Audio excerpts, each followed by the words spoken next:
Are buzzing for the long holiday weekend as BPL moves to keep power reliable and limit disruptions. In sports, highlights from the Black Point Regatta. The Bahamas Tonight, the weekend edition starts now.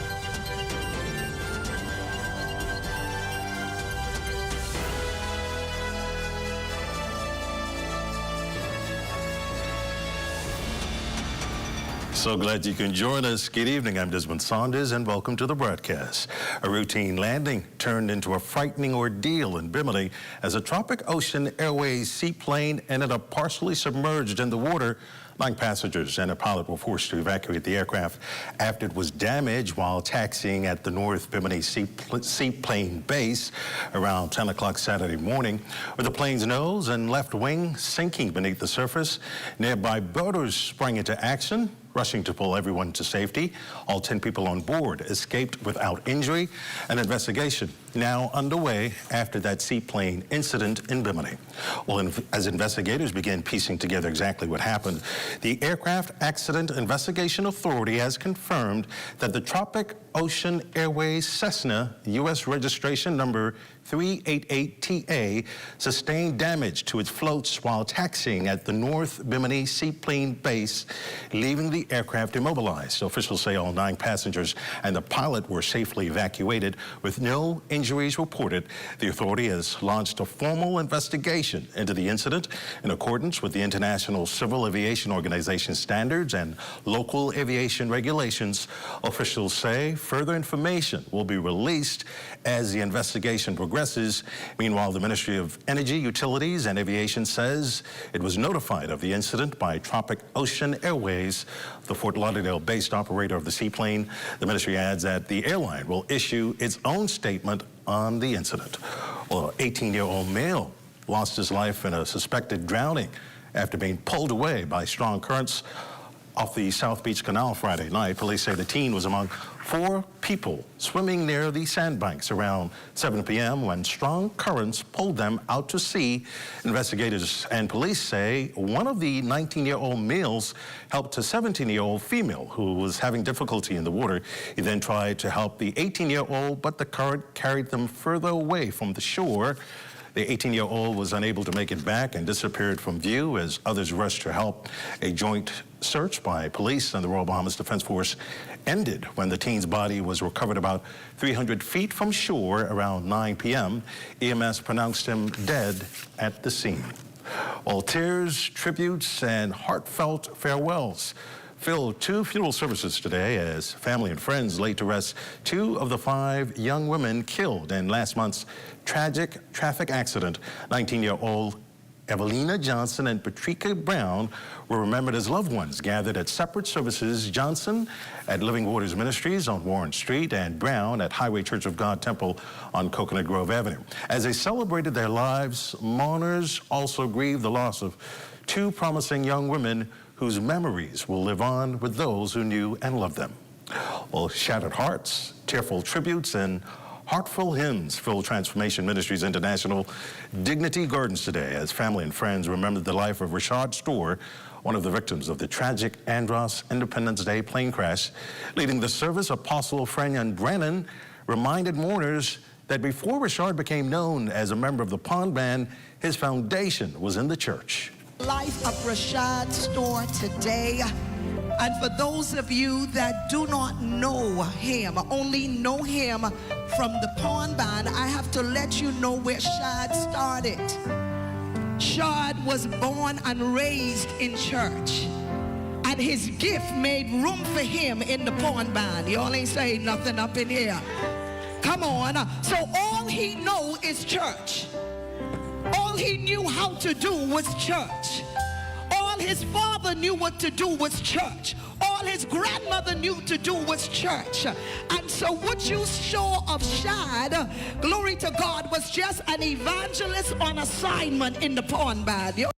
Well, friends, colleagues, and those who knew him best also paid tribute, including Phil Rowe, Western Air Representative Ricardo Wilson, and fellow Pond Band member Shanice Miller. Fighting back tears, Miller said the band is now left to cherish the memories they shared with Rashad as they navigate an irreplaceable loss.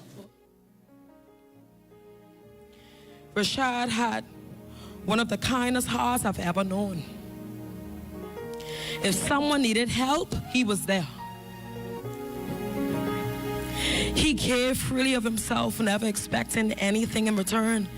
Kindness wasn't something he tried to do. It was simply who he was. As members of the Pawn Band, we shared more than stages. We shared rehearsals,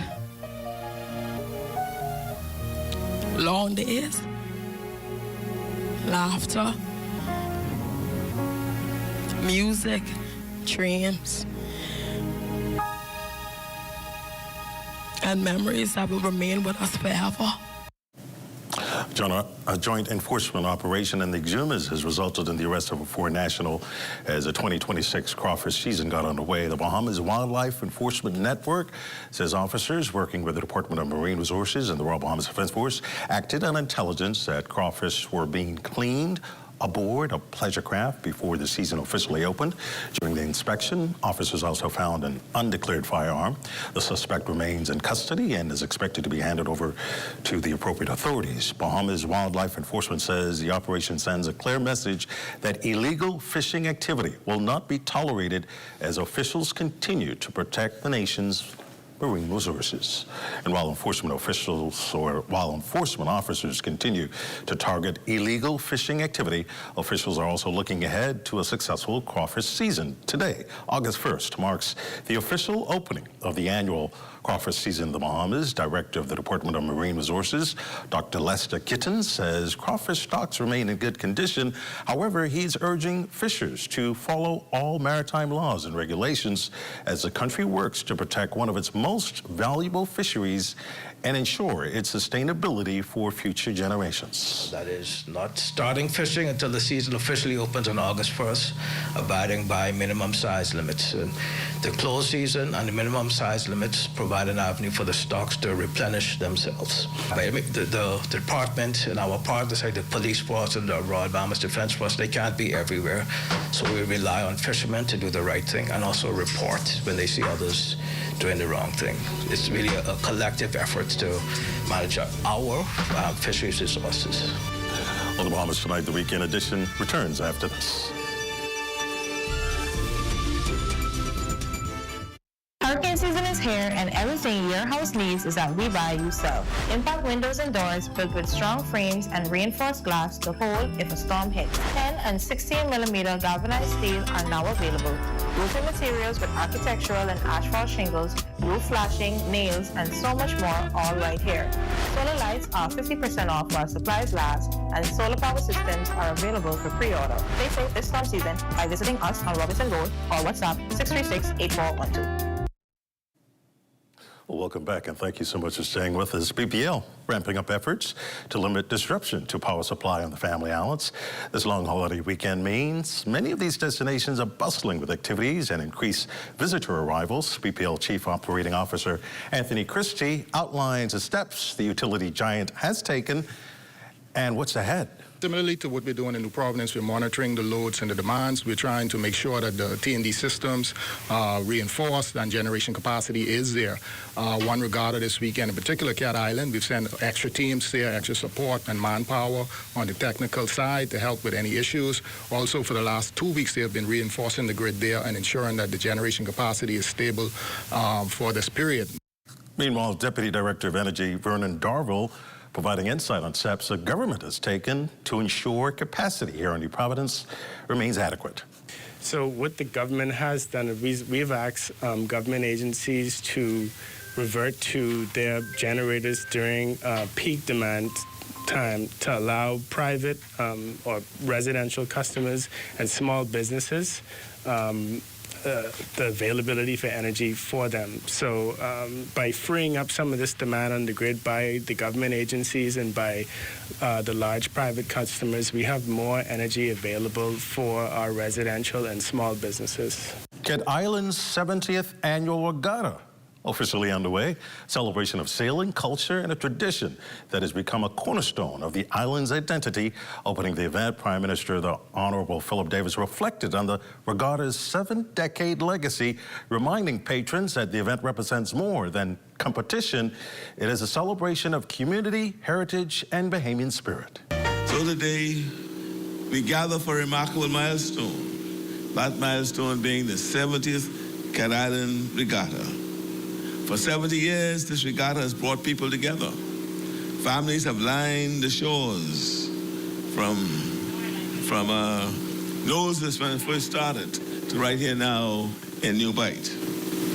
Sailors have tested their skill against the wind and sea, and generations of Bahamians have returned year after year to celebrate a tradition that belongs to all of us.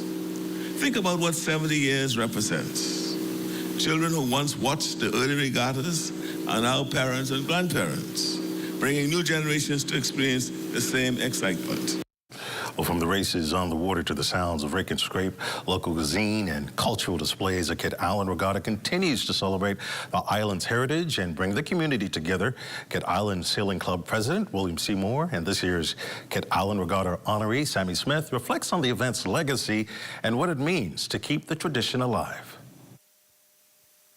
We who are custodians of this sloop sailing tradition must preserve it and boldly take it to new levels.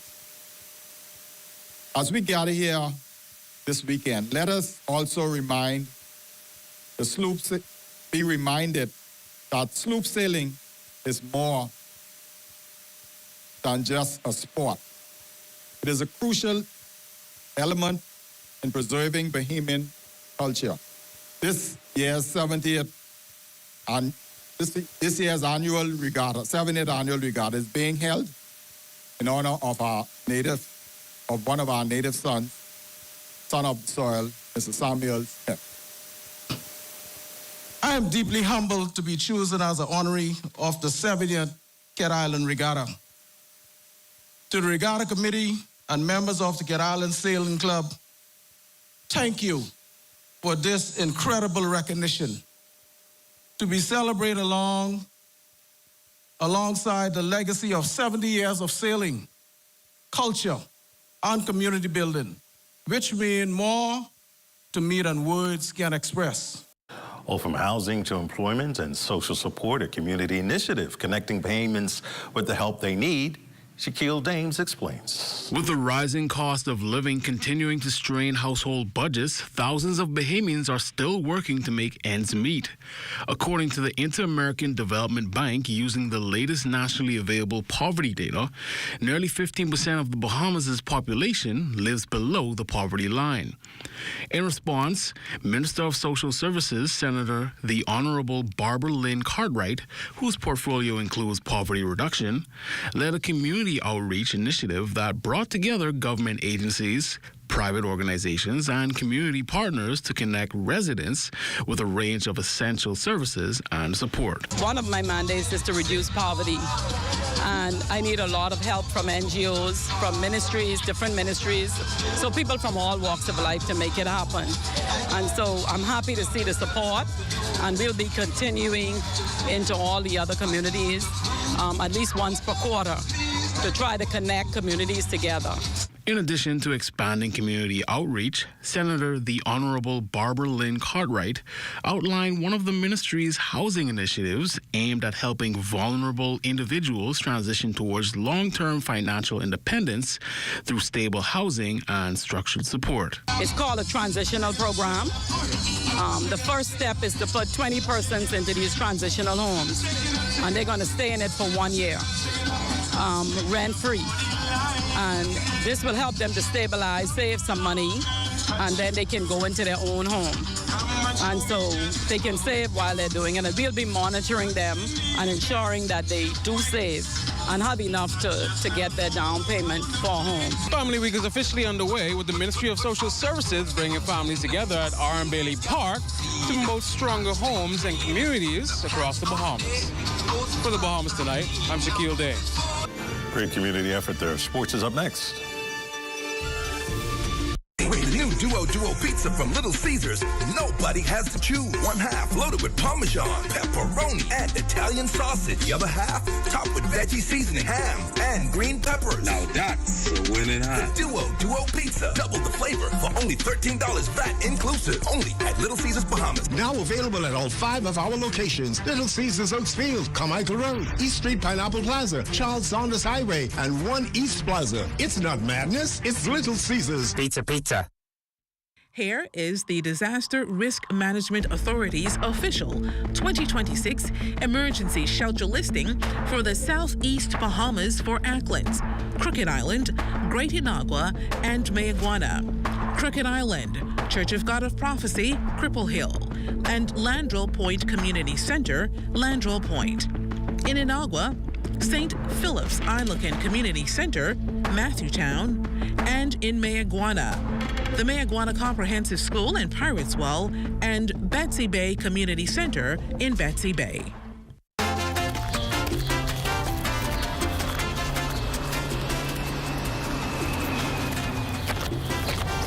Here, these for you. These must have got false bottom, because they look empty to me. Not for long. You taking us shopping right now. For what? Things you're gonna need in case you can't get out of your house after a natural disaster. We know when we had one hurricane around here. That's it. We get 2 lakhs. It ain't only hurricane, we gotta worry about, we could have tsunami or we could have earthquake. And they don't give you no time to go shopping. What kind of earthquake? Scientists just find one faulty line over there by Mayaguana. And even though they say it's stationary, it's there. So we need to go and get our survival kit. Like what? What you mean, like what? Plastic bag to put your important papers in, like water, medication, flashlight, radio, canned goods, things you need, things you might need, just in case you can't get out of your house after a natural disaster. These 2 plastic containers, the 2 of them could paint them up in their special colors so they could know what they're looking for when you send them to look for it. That's one thing I like about you. You always ready.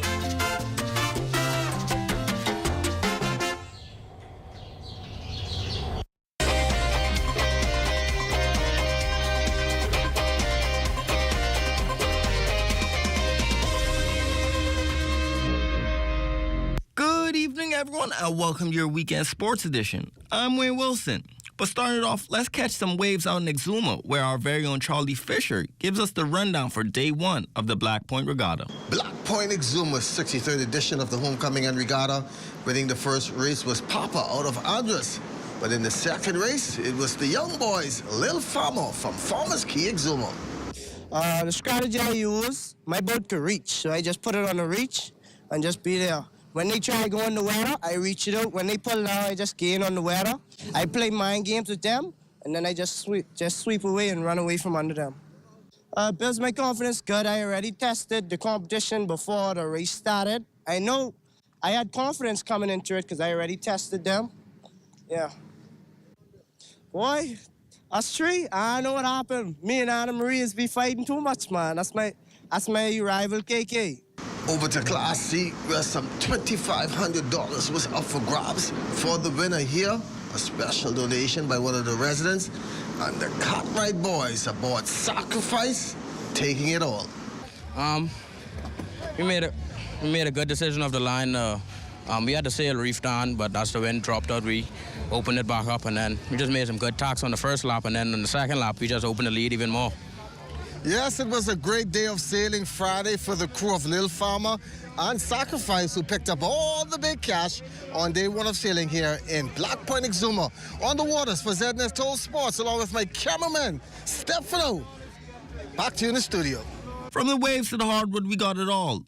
But over at Bahama, we got some hooping action going on, where our Team Bahamas faced off against the University of Arkansas yesterday at 7 p.m. It was a very exciting game with lots of action and intensity. Our guys may have lost the game, but won everyone's hearts and respect. Here's a word from Arkansas guard Jordan Smith Jr. on the team. Playing against an international team is really, it just gives us a different point of view because that team is really physical. We probably will play teams as physical as that, but they're grown men basically. They had a 32-year-old on their team and they had this one big dude, but it just showed that we can really compete with anybody at all levels, physicality-wise. We might not be the buffest team, but we have the physicality to compete with anybody. Jordan also talked about Javez Colby, an upcoming face of the basketball world, who represented us in yesterday's exhibition. He was good. I went at him a little bit. We exchanged words, but I respect his game a lot, just for him to be a 10th grader and compete with college kids and with pros. So he's obviously been at it for a long time, and I respect his game. Earlier this week, we did get the chance to stop by Goldwyn, where the TPH Academy out of Spain. Stop by and tell us more about their program and the opportunities they hope to bring to our young athletes in the Bahamas. Here's more from Director of TPH Spain, Alberto Serrano. And basically, what we want is to establish, like I said, a network around here, to cause the good impression, and to build something meaningful. And be able, to have a conversation with a lot of families around here, and young promises, players from soccer, tennis, any kind of sport, and this will bring up possibilities, for all the youngers, related with the sports, and just to have the possibility to have an exchange to go to Europe, or even, when they finish the high school, to have a scholarship in the U.S. and keep extending his sport career. We also got to hear from Aaron Hanna, who spent the past year at the TPH Academy. What excites me more about the platform is that the community is really well. They treat me good. They treat everybody well, and that they prioritize our wellness over everything else. But that's all the sports action I have for you all today. I'm Wayne Wilson, Zenas, Total Sports.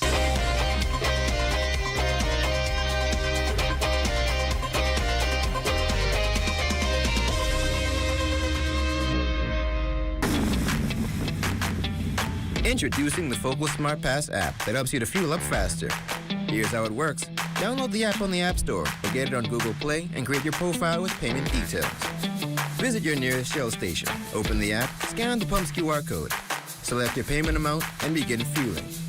Say goodbye to cash and cards because the Focal Smart Pass offers secure and convenient payment options right at your fingertips. Download Focal Smart Pass now and fuel up faster today. The 70th annual Cat Island Regatta is here once again, and the ZNS Network will be right there to keep you informed with news stories, features, live radio drops, and much more. Tune into the ZNS Network and stay connected to the 70th annual Cat Island Regatta, Thursday, July 30th through August 2nd.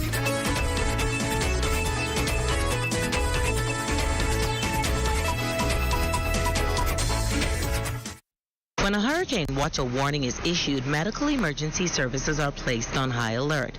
For many persons seeking medical care, defining what an emergency is can be difficult to assess given all that is occurring during the storm. The following basic guidelines are designed to help you assess your emergency. If you are experiencing symptoms like shortness of breath, chest pain, severe pain, disorientation, extreme vomiting or diarrhea, vision disturbance or suicidal thoughts, you should seek immediate medical assistance.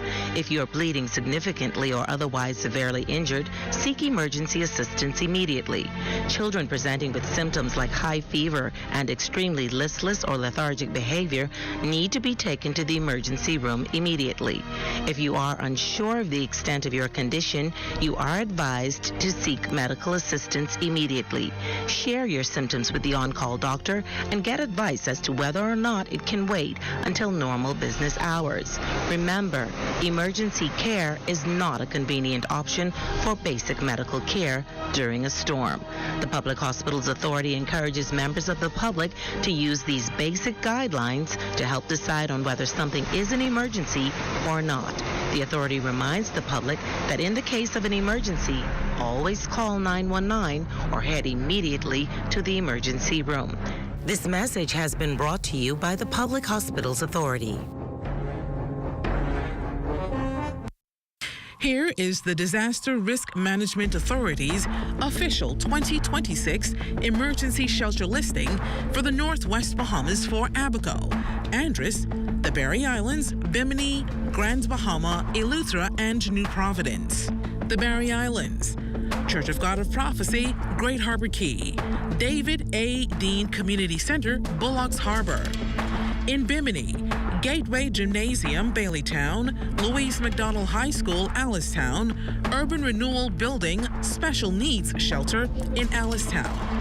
Eleuthera, Wesley Methodist Church Hall, Palmetto Point, Church of the Nazarene, Palmetto Point, the Salvation Army, Palmetto Point, Emily G. Petty Primary School, Governor's Harbor, George E. Johnson Memorial Center, Hatchet Bay, Bahamas Methodist Habitat, Camp Simonette, James Sister, Charles Wesley Methodist Church, Lower Bogue, Mission Church of God, Upper Bogue, The Current Community Center, The Current, Haitian Baptist People Church, The Bluff, Zion Methodist Church, Current Island, New Jerusalem Church in Blackwood, Sir George Roberts Public Library, Harbor Island, Lighthouse Church of God, Harbor Island, New Alliance Church of God, Harbor Island, Wesley Methodist Church, Harbor Island, Church of God of Prophecy, Tarpon Bay, Deep Creek Primary School, Deep Creek, Green Castle Primary School, Green Castle, Whimsy-Spite Primary School and Whimsy-Spite, and the Frederick G. Guild Complex, Rock Sound.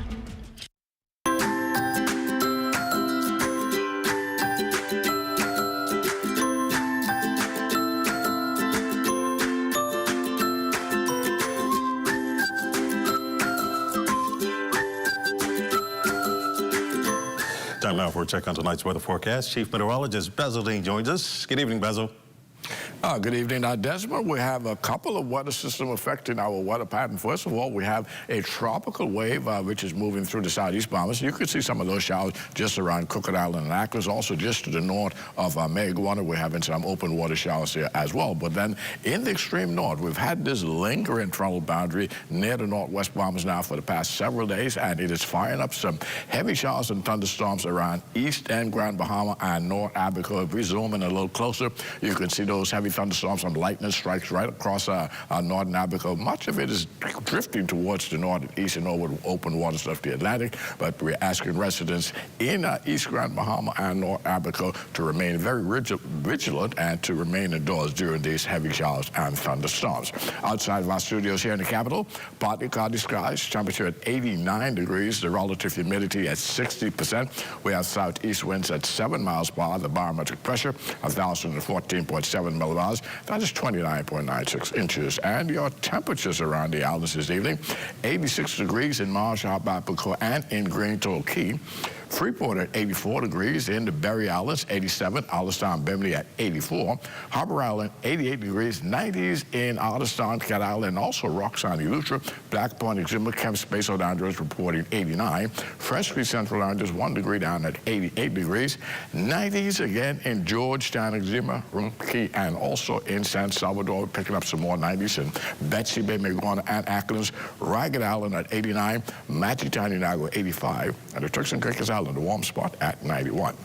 And your boating forecast in the northwestern islands tonight and also on Sunday. Southerly winds 10 to 15 knots. The wave heights 2 to 4 feet with your high tide taking place at 10:35 tonight, but another high tide at 11:01 tomorrow morning. For the central islands tonight and tomorrow, southeast to south winds 10 to 15 knots. The wave heights 2 to 4 feet over the ocean. And for the southeastern islands, the winds are a little stronger there. They're going to be out of the east to southeast at 12 to 18 knots right into Sunday. Wave heights moderate at 3 to 6 feet over the ocean. So we're asking small craft in the southeast Bahamas to exercise some caution.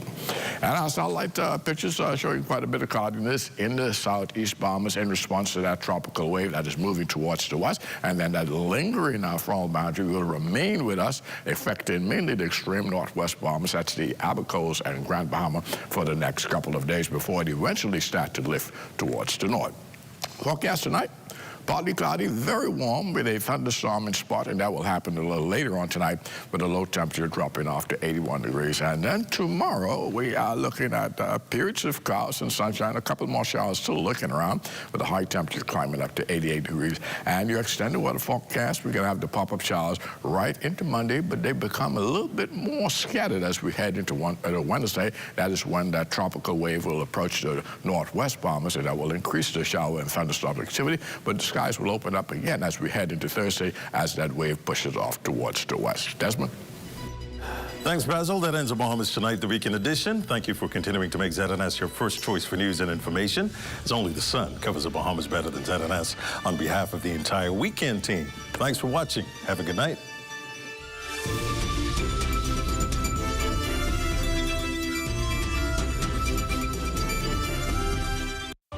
At Bahama Boulevard, I'm Sean Innes. This is ZNS.